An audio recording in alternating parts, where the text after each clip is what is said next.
पूर्व वक्ता राष्ट्रिय अनुसन्धानका चिफ साहबले क्षेत्रीय लगायत विश्वव्यापी रूपमा जुन एक अत्यन्त सटाइल किसिमको जुन चुनौतीको चाहिँ एउटा पक्ष जुन आतंकवाद जुन छ त्यसलाई विस्तृत रूपमा र विशेष गरेर साउथ एसियाको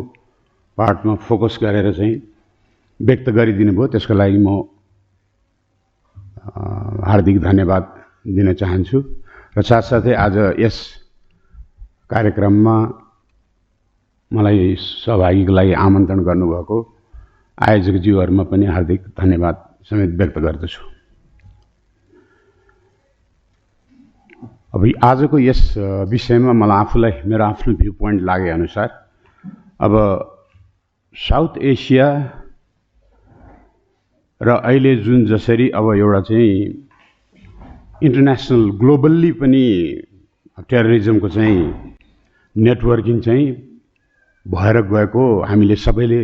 अनुभव गरेकै छौं। यद्यपि हामीले 10-12 वर्ष चाहिँ इन्टरनल जुन चाहिँ इन्सर्जेन्सीको चाहिँ अनुभव गर्यौं, त्यतिबेला त्यो थ्रेटले चाहिँ हामीलाई बढी हामी यस बारेमा चाहिँ राष्ट्रले आफ्नो जुन सुरक्षाका नीतिहरू लिए, जति पनि रिसोर्सेसहरू अथवा सुरक्षा निकायहरूको जुन निर्माणहरू भयो, त्यसैको सिलसिलामा यो सशस्त्र प्रहरी बल पनि त्यो चुनौतीको जब चाहिँ यहाँ चाहिँ जब सुरुवात हुन पुग्यो दुर्भाग्यवश, तब चाहिँ सशस्त्र प्रहरी बल पनि गठन भएकै हो र त्यसमा सशस्त्र प्रहरी बलले अब के कस्तो कार्य सम्पादन गर्यो भन्ने सन्दर्भमा मलाई लाग्छ सबैलाई विदितै भएको कुरा हो। डेफिनेटली शान्ति जुन चाहिँ सम्झौतामा जुन चाहिँ प्रयास थियो, त्यो प्रयासमा आउनुको कारणमा चाहिँ नेपालको सुरक्षा निकायहरू, नेपाली सेना, सशस्त्र प्रहरी, नेपाल प्रहरी, राष्ट्रिय अनुसन्धानको महत्त्वपूर्ण इन्टेलिजेन्सको भूमिकाहरूले ल्याएर यसलाई चाहिँ जुन इन्सर्जेन्सीले हामीलाई चाहिँ 10 वर्ष त यति ध्वस्त भयो। अब अहिले भर्खर पूर्ववक्ताज्यूले भनिहाल्नुभयो कि झन्डै झन्डै हामी 50-60 वर्ष चाहिँ बिहाइन्डमा चाहिँ विकासको कुरालाई हेर्ने हो भने त्यसरी चाहिँ डिस्ट्रक्सन हुन पुगेको छ। अब अहिले परिवर्तनको समयमा आएर अब हामीले अब यो शान्ति वार्ता पश्चात चाहिँ अब मुलुकले चाहिँ एउटा काँचुली फेरेर अब जुन शान्ति रूपमा चाहिँ अगाडि बढ्ला भन्ने हाम्रो सबैको आशा छ पनि। अब तर दुर्भाग्यवश अब यो अहिले विभिन्न भइरहेका परिस्थितिहरूलाई निहालेर हेर्ने हो भने र त्यसको साथसाथमै हामीले यो टेररिजमको जुन चाहिँ अब आज यो जुन 26/11 को दिनमै पारेर जुन यसको जुन चाहिँ डेफिनेटली यसले के मेसेज जाओस् कि टेररिजमले चाहिँ के गर्न सक्दो रहेछ भन्ने किसिमको जुन कति किसिमको चाहिँ मतलब यसको इम्प्याक्ट मतलब मानसिक रूपमा देखि लिएर व्यक्तिहरूको हत्याहरू लिएर आर्थिक पक्ष, सामाजिक पक्ष के कतिसम्म चाहिँ इम्प्याक्ट पर्छ भनेर हामीले 26/11 को जुन चाहिँ विश्लेषणहरू गरेर देखाइएको थियो र साथसाथै हामीले 10 वर्षमा पनि त्यस किसिमको एडभान्स किसिमको चाहिँ टेररिजमसँग कन्फ्रन्ट गर्न नपरे तापनि यहाँ तर मुम्बईको त्यो चाहिँ घटनाले डेफिनेटली हामीलाई देखाउँछ कि उसको शक्ति चाहिँ टेररिस्टहरूले पनि एउटा अर्गनाइज क्राइमको चाहिँ हामीले सुनेका थियौं कि जति संसारको जुन चाहिँ अहिले चाहिँ विभिन्न राष्ट्रहरू जुन छन् त्यो राष्ट्रहरूको त्यो जुन बजेटरी जुन चाहिँ बजेट अहिले उनीहरूले गरेको जुन चाहिँ अमाउन्ट जुन छ त्यो चाहिँ हाराहारीमा चाहिँ अहिले चाहिँ international criminal organisation, terrorist organisation यस किसिमका चाहिँ यो अर्गनाइजेसनहरूले चाहिँ त्यही स्तरमा चाहिँ उनीहरूले आफ्नो चाहिँ इकोनोमिक एउटा चाहिँ स्ट्याटस पनि त्यहाँसम्म पुर्याएर अहिले यस किसिमको एउटा चाहिँ अलिकति युनाइटेड नेसनले रिसर्च टिमै बनाएर चाहिँ यसलाई चाहिँ मूल्याङ्कन गर्नलाई चाहिँ एउटा एसेसमेन्ट गर्ने एउटा टोली नै बनाएको थियो, जसमा चाहिँ उनीहरूले चाहिँ यसको एसेसमेन्ट गर्दाखेरि मतलब दे वान्ट टु, अब उनीहरू पनि एक किसिमको पार्ट भन्दा अब गुड साइड, अब एउटा चाहिँ गुड साइड भयो भनौँ, जुन चाहिँ अब चाहिँ विधिवत रूपमा जान खोजिरहेको छ, र अर्को चाहिँ आफूले चाहिँ त्यसलाई चाहिँ इलिगल वेमा चाहिँ अवैध रूपमा चाहिँ उसले आफ्नो एम्पायर बिल्डिङ, मतलब यो विश्वमा नै एम्पायर बिल्डिङ गरेर त्यसलाई काउन्टर दिने, त्यो काउन्टर दिने किसिमको पनि उनीहरूले चाहिँ त्यो सोच गरेर, यो जसरी युनाइटेड नेसन भनेर चाहिँ भनेको छ, यो United Nation for the good cause एउटा छ, United Nation for their power and their own, त्यो चाहिँ अर्गनाइजेसनलाई चाहिँ अझ अपग्रेड गर्नको लागि उनीहरूले त्यो पनि बनाएर चाहिँ अगाडि बढिरहेछ भन्ने किसिमको चाहिँ उनीहरूले रिपोर्ट्समा चाहिँ निष्कर्ष निकालेर चाहिँ दिएको देखियो। अब यसरी चाहिँ उनीहरू पनि अगाडि बढिरहेछ। अब हामी यहाँ नेपालको सन्दर्भमा मैले चाहिँ आफूले अनुभव गरे अनुसार यो क्षेत्रमा जुन जसरी काम गरेँ, र अहिले त झन् यो यस्तै हेर्दाखेरि त काली लाग्दो स्थिति लाग्छ मलाई चाहिँ डेफिनेटली। अब हामी अहिले कस्तो छौँ भने अब हुनु डेफिनेटली अब उनीहरूले कुनै पनि अर्गनाइजेसनले होस् या आतङ्कवादीले होस् जसले होस् उसले रिस्क एनालाइसिस डेफिनेटली गरेको हुन्छ। अब हाम्रो नेपालमा अब करिब करिब हामीले त्यति बेला चाहिँ हामी बहालमै हुँदाखेरि हामीले स्टडी गर्दै थियौँ, हाम्रो कन्ट्रीलाई बाहिरको टेररिस्ट अर्गनाइजेसनहरूले सामान्यतया टार्गेट गरेको छैन, सामान्यतया हामीले त्यस्तो अवस्था देखेको पनि छैन। केही व्यक्तित्वहरूलाई चाहिँ केहीलाई टार्गेट गरे, तर तिनीहरू जसले चाहिँ अब अलिकति मिडियाको साइडबाट चाहिँ तलमाथि केही गर्ने अलिअलि केही एकाध घटनाहरू देखाएछ, तर कुनै त्यस किसिमको अलिकति महत्त्वपूर्ण सिम्बोलिक किसिमको जुन चाहिँ टेररिस्टहरूको टार्गेट्स हुन्छ त्यो किसिमले चाहिँ उनीहरूले गरेको चाहिँ हामीले पाएको छैनौँ यहाँ। त्यसले गर्दाखेरि अलिकति हल्का त महसुस हुन्छ, तर यसको जुन अब अहिले देखिरहेछ यो चाहिँ नेपाल र विशेष गरेर काठमाडौँ यो चाहिँ त हब भएर गइरहेछ अब अहिले है। हजुर, टेररिजमको मात्र होइन, even organise criminal gangs, transnational criminal gangs, अब भनौँ त्यसपछि अब यो नार्को टेररिजममा चाहिँ इन्भल्भ भएको ग्याङ, अब अहिले त विभिन्न किसिमको चाहिँ अब यो छन् हजुरको। अब ट्रेडिसनली याकुजादेखि लिएर यो अब चाइनिज टङ्ग्सहरू भन्ने यिनीहरू छ, ट्रायड भन्ने, यिनीहरू सबैले यहीँ आएर, जस्तो अब अस्ति नै हामीले यहाँ देख्यौँ कति 200 चाहिँ सबै यिनीहरूले आएर अब अहिलेको चाहिँ हाम्रो जुन साइबर टेररिजमको कुरा आइरहेछ, अब यिनीहरूले चाहिँ यहाँ कति त्यो पुरै यो चाहिँ ल्यापटपहरू अनेक किसिमको चाहिँ टेक्निकल डिभाइसेसहरू थियो। हाम्रो हेमन्त डिआई साहबलाई धेरै थाहा होला यस सम्बन्धमा। अस्ति त्यसरी पडाउ गरेर पनि यहाँबाट चाहिँ तिनीहरूलाई डिपोर्ट गरियो नर्थ कोरियनमा। अब आइसी सरी है मैले नर्थ कोरियन, झन् नर्थ कोरियन भनेपछि त झन् अझ बढी चाहिँ हामी चाहिँ, हजुर अझ बढी चाहिँ हामी अलर्ट हुनुपर्ने देखियो यो चाहिँ नर्थ कोरियन भनेपछि। अब किनभनेदेखि हामीलाई सबैलाई विदितै भएको कुरा हो भयो। अब 2 मिनट्स तसर्थ हामीले हाम्रो यो जुन हब पोइन्ट जसरी बन्दै गइरहेछ यसरी, त यो हब पोइन्टलाई चाहिँ हामीले यो हब पोइन्टमा चाहिँ जसरी अघि भर्खर पूर्ववक्ताज्यूले भन्नुभयो र जसरी अमेरिकाले पनि यो 9/11 को उसको घटनाले अमेरिकालाई पनि सिकाएको छ कि यो चाहिँ इन्डिभिजुअल अर्गनाइजेसनले चाहिँ यसलाई एड्रेस गरेर हुँदैन, र यो यस किसिमको चाहिँ यो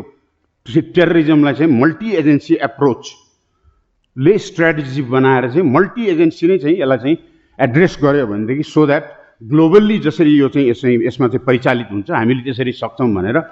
अब त्यति बेलाको एउटा सानो इन्टेलिजेन्स चाहिँ यो एफबिआईमा बाट एनआइएलाई गएको थियो, एनआइएले सिआइएलाई गएन, र एक आपसमा चाहिँ त्यहाँ राम्रोसँग चाहिँ सर्कुलर नहुँदाखेरि ट्विन टावरको घटना भयो भन्ने किसिमको चाहिँ त्यो पनि हामीले चाहिँ जानकारी पाएको छौँ। तसर्थ त्यस्तै गरेर नेपालमा पनि अहिले म आफै भन्छु हजुरको, जस्तो इन्टरपोल, अब अहिले हामी सशस्त्र प्रहरी हामी बोर्डरमा खटेका छौँ। अब बोर्डरमा हाम्रो बोर्डरको सेक्युरिटी, अब बोर्डरबाट यस्तो खुल्ला बोर्डर छ, यति गाह्रो छ हजुरको, अब कहाँ जताबाट पनि प्रवेश गरे हुन्छ। त्यो बोर्डरमा कन्ट्रोल गर्नलाई अब हामीले यो इभन अब टेररिस्ट, अब पुरै त्यहाँ मस्जिदहरू त त्यो बोर्डरभरि मस्जिदहरू चाहिँ जहाँ चाहिँ मुस्लिम टेररिस्टहरूले चाहिँ इस्लामिक टेररिस्टहरूले चाहिँ सेल्टर लिएर बसेको छ। तसर्थ अब त्यो सबैलाई राम्रोसँग गर्नको लागि डेफिनेटली यो सशस्त्र प्रहरीलाई विभिन्न जुन चाहिँ इमिग्रेन्ट्स लहरू हुन्छ, इन्टरनेसनल लहरू कस्टमरी हुन्छ, त्यसपछि त्यहाँबाट वेपन्सहरूको भयो, यो जम्मै यो चाहिँ कानुनी हिसाबको अधिकार उनीहरूलाई दिनुपर्ने छ। र स्रोत साधनको हकमा त झन् केही पनि छैन। अहिले त बस्ने इभन टेन्टमा बसिरहेछ केटाहरू, र कतिपय त बसिया पनि छ, ठिक छ, गभर्मेन्टले दिँदैछ, दिएको छैन भन्न चाहन्न म, तर यसलाई छिटोभन्दा छिटो अपग्रेड गर्दै लानुपर्छ। नभए पनि जहाँ पनि छिरेर आएर भोलि यहाँ ठुलो घटना, अमेरिकन एम्बेसी अथवा भनौँ कुनै पनि ठुलो एउटा इजरायल एम्बेसी कहीँ चाहिँ ठुलो घटना चाहिँ हुन गयो भने त्यसको जिम्मेवारी कसरी चाहिँ हामीले वहन गर्ने र त्यो चुनौतीलाई हामीले भोलि कसरी सल्भ गर्ने। जस्तै IC-814 एरोप्लेन जुन हाइज्याक भएको थियो,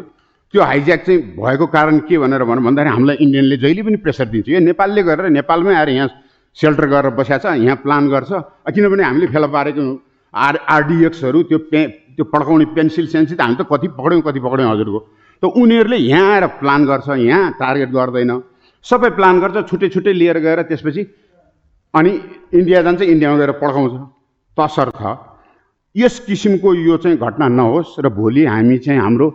विश्व लगायत हाम्रो छिमेकी मुलुकहरूमा पनि हाम्रो ग्राउन्डबाट चाहिँ टेररिस्टहरूले चाहिँ कुनै त्यस किसिमको घटनाहरू चाहिँ गर्न नसकोस्, त्यसको लागि अहिले तत्कालै चाहिँ गभर्मेन्टले चाहिँ यो कुरालाई चाहिँ ध्यान दिएर चाहिँ त्यस किसिमको संस्थाहरूलाई चाहिँ सुदृढ गर्दै लैजानुपर्ने चाहिँ मैले महसुस गरेको छु। उनीहरूले आफ्नो जुन चाहिँ शक्ति जुन छ त्यसलाई चाहिँ रिअर्ग गर्ने, त्यसलाई अझ बढी सुदृढ बनाउने, अनि पिपलसँग चाहिँ बढी जसलाई चाहिँ यो सेवाको आवश्यकताहरू छ, त्यो सेवाको आवश्यकताहरू पनि यस किसिमको यो टेररिस्ट समूहहरूले चाहिँ यसपटक गरेको चाहिँ उनीहरूले चाहिँ त्यो किसिमको रिपोर्ट चाहिँ प्राप्त गरेको रहेछ यो अहिले पेन्डेमिकको टाइममा। एउटा त्यो हो, र दोस्रो चाहिँ अघि हाम्रो जज साहबले नै भन्नुभएको यो फाइनेन्सियल यो जुन मनी लन्ड्रिङको कुरा छ, यो एकदमै अत्यन्त यो चाहिँ सिरियस इस्यु छ अहिले। अस्ति अर्थमन्त्री हुने बित्तिकै अर्थमन्त्रीज्यूले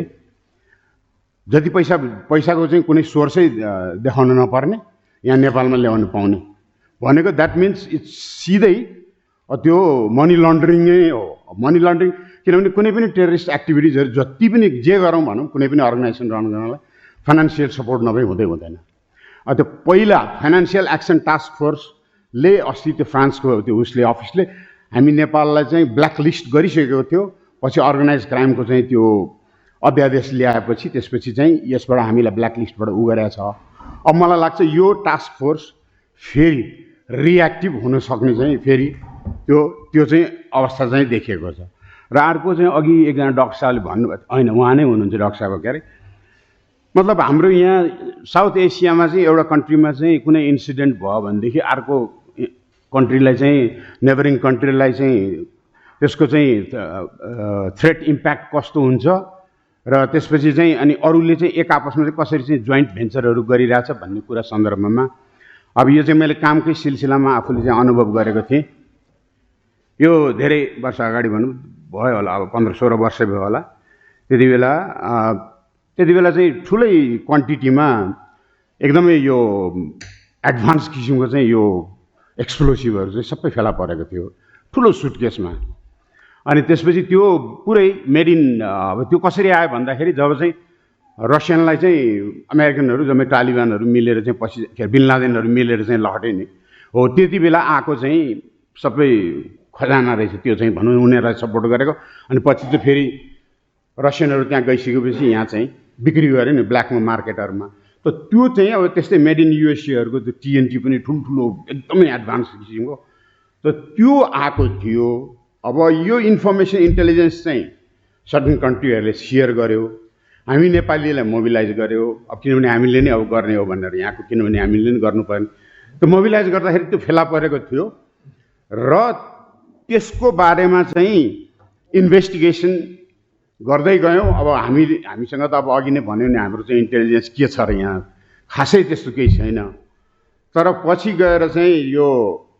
उताबाट इन्डियाबाट पनि एउटा जेनरलै आयो, त्यहाँबाट यो काउन्टर टेररिजम सिटिसीको काउन्टर टेररिजमको उनीहरू सबैले चाहिँ पछि चाहिँ यसको चाहिँ यसलाई चाहिँ एउटा गोप्य कन्फिडेन्सियल हिसाबमा चाहिँ उ गर्दाखेरि मतलब उनीहरूले मान्छे पनि यहाँ हामीले पक्ड्यौँ, मान्छे हामीले इन्टरोगेसन के पनि गरेनौँ, त्यसपछि मान्छे हामीले ह्यान्डओभर गऱ्यौँ, हाम्रो अलिअलि यो चलि नै रहन्छ। त्यो मान्छेलाई उता पुऱ्याइसकेपछि त्यसपछि यसले चाहिँ उनीहरूको चाहिँ अब त्यो के भने अब झन्डै अब यो ठुलो एउटा चाहिँ पब्लिक जुन सेरेमनी हुन्छ त्यो सेरेमनीमा चाहिँ यसलाई ब्लास्ट गर्ने भन्ने कुरा गरे रहेछ। त त्यो गरेको भएदेखि चाहिँ मतलब भनौँ न साउथ एसियन रिजनमा नै सेक्युरिटीको चाहिँ पुरै सिचुएसन इम्ब्यालेन्स हुन्थ्यो भनेर चाहिँ उनीहरूले चाहिँ एनालाइसिस गरे रहेछ। यति हो मेरो। Thank you.